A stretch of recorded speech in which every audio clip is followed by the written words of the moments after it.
Hello, ഞാൻ ഇന്ന് എൻ്റെ നാട്ടിലേക്ക് പോവാണ് കേട്ടോ. അപ്പോൾ ഞാൻ വിചാരിച്ചു ഒരു മിനി വ്ളോഗ് ചെയ്യാമെന്ന്. സീറ്റിലൊന്നും ആരും ഇല്ല കേട്ടോ. ഞാൻ ബോറടിച്ചിരിക്കുകയായിരുന്നു. കറക്റ്റ് ടൈമിൽ തന്നെ ട്രെയിൻ എടുത്തു. നല്ല മഴയുണ്ടായിരുന്നു. ഞാൻ റെയിൽവേ സ്റ്റേഷനിൽ നിന്ന് ഓൾറെഡി ഉപ്പുമാവ് വാങ്ങിയിട്ടുണ്ടായിരുന്നു കേട്ടോ. ഞാൻ അതുകൊണ്ട് അത് കഴിച്ചു. നല്ല ടേസ്റ്റ് ഉണ്ടായിരുന്നേ, തെറ്റൊന്നും പറയാനുണ്ടായിരുന്നില്ല. ഇത് കണ്ടോ പുറത്തെ കാഴ്ചകൾ, എന്ത് ഭംഗിയായിരുന്നു അറിയോ മഴയത്ത് ട്രെയിനിൽ പോകാൻ വേണ്ടിയിട്ട്. ഈ ബ്രിഡ്ജ് അറിയാത്ത മാംഗ്ലൂർ സ്റ്റുഡൻസ് ആരും ഉണ്ടാവില്ല എന്ന് എനിക്കറിയാം. അതെ, നമ്മുടെ നേത്രാവതി ബ്രിഡ്ജാണ് കേട്ടോ ഇത്. മഴയത്ത് ഇതൊക്കെ കാണാൻ ഭയങ്കര ഭംഗിയായിരുന്നു.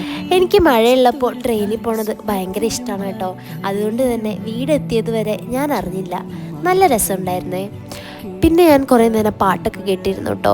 അപ്പോഴേക്കും TTR എൻ്റെ അടുത്ത് വന്നിട്ട് പറഞ്ഞു കേട്ടോ, മോളിരുന്ന സീറ്റ് തെറ്റാണ്, അതല്ല എന്നൊക്കെ. അങ്ങനെ ഞാൻ എൻ്റെ സീറ്റിലേക്ക് പോയിരുന്നു കേട്ടോ. പിന്നെ കുറച്ച് കഴിഞ്ഞപ്പോഴത്തേക്കും എനിക്ക് ഉറക്കം വന്നു. കാരണം നേരത്തെ ഇറങ്ങിയത് കൊണ്ട് തന്നെ നല്ല ഉറക്കക്ഷീണം ഉണ്ടായിരുന്നു.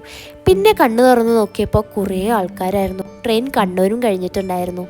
പിന്നെ ഈ ട്രെയിൻ മാത്രം എല്ലാ ട്രെയിനുകളും പറഞ്ഞു വിട്ടിട്ടാണ് ഈ ട്രെയിൻ പോകുന്നത്. അതെന്താ അങ്ങനെ എന്നൊക്കെ ഞാൻ ആലോചിച്ച് കുറച്ച് നേരം സമയം കളഞ്ഞു. അപ്പോഴേക്കും കോഴിക്കോട് എത്തി. അത് കണ്ടപ്പോൾ ഭയങ്കര ഒരു സന്തോഷമാണ് കേട്ടോ. കാരണം അവിടുന്ന് കുറച്ച് സ്റ്റേഷനുകൾ കൂടി കഴിഞ്ഞാൽ എൻ്റെ നാടായ കുറ്റിപ്പുറം എത്തും. അവിടുന്ന് അങ്ങോട്ട് സ്റ്റേഷനുകൾ എണ്ണിയിരിക്കും കേട്ടോ. താനൂര് കഴിഞ്ഞു, തിരൂര് കഴിഞ്ഞു, പിന്നെ എൻ്റെ സ്വന്തം നാടായ കുറ്റിപ്പുറം എത്താനായിട്ടോ.